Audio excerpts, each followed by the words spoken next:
Hi there, I'm Matt Keene. Welcome to Creating a Future We Want, the visionary evaluation series. I'm on page 7, see right there, a whole bunch of words. And that's, a lot of books are like that, am I right? So, on page 7, kind of beginning to introduce this ideas of how evaluation, the field, the discipline, the community, the science, may need to be changing. Such a bummer. Seems like after 70 or 80 years, or the entirety of civilization, we would have this whole evaluation thing down by now, but sadly, no. We talk a lot in these little videos here and throughout the book about a time of accelerating change.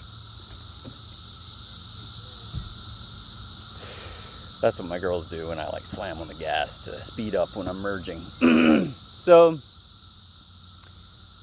the evaluation community that I was or have been a part of spent much of its effort in looking at things that happened in the past and generating information about what happened in the past in order to provide information in the present in the context of the interests, the intentions of an organization or a policy or program. And sometimes it's sort of about accountability. Did the things happen that were supposed to happen? Sometimes it's about improvement. How do we make this whole thing better? Well, in this book, we spend quite a bit of effort, like a book's worth, talking about things are changing in that we need to be visioning futures we want because it's questionable, impossible for the constructs of the present to deliver a future we want, and the we being most everybody and all life. A few people are going to be stoked about it, I have a feeling.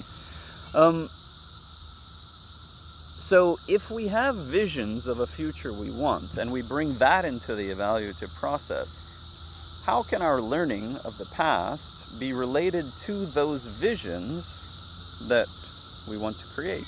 Now, the visions that we want to create, those are crafted, designed, conceived, constructed from the values of the folks involved, whatever the boundaries are of the system we're talking about, whether it's a community here in Arlington, Virginia. I'm at a park here, and the context is parks and recreation, nature.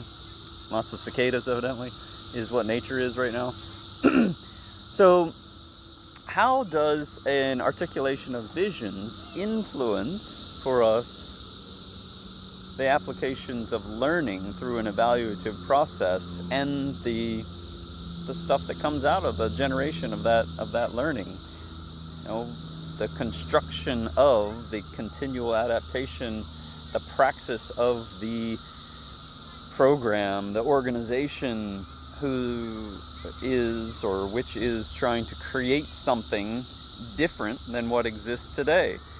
I think that in this book here, we're pointing out that this is a pretty radical difference for the way that evaluators think about things. How do we do this? Well, evaluation is a transdiscipline, a discipline that can be applied to all other disciplines. Michael Scriven tells us about that, and so do quite a few others. We have a responsibility. We must understand, take more of an active engagement in other disciplines and fields and communities in order to take on this responsibility of being a transdiscipline. This naturally flows to increasing the diversity, and not only that, but the flexibility of our work. We can say that we have more methods and tools and philosophies and all of that as a part of our evaluative work, but if we're not engaging with that diversity, then we're not increasing our flexibility, which we know to be related to the sustainability of a field or discipline or anything in nature. So the final thing about the how to bring this vision component into our evaluative work is greater personal involvement. Evaluation can't be this third-party standoffish sort of, it's an objective thing that we're doing. We've gotten so far past that That is not what this is all about. Bring your values into the process. All of us must, in all of our evaluative endeavors, whether it's me figuring out what the heck to do with all this glass in a recycling world that doesn't take glass anymore, or if it's evaluation of a transnational global institution. I'm Matt Keene.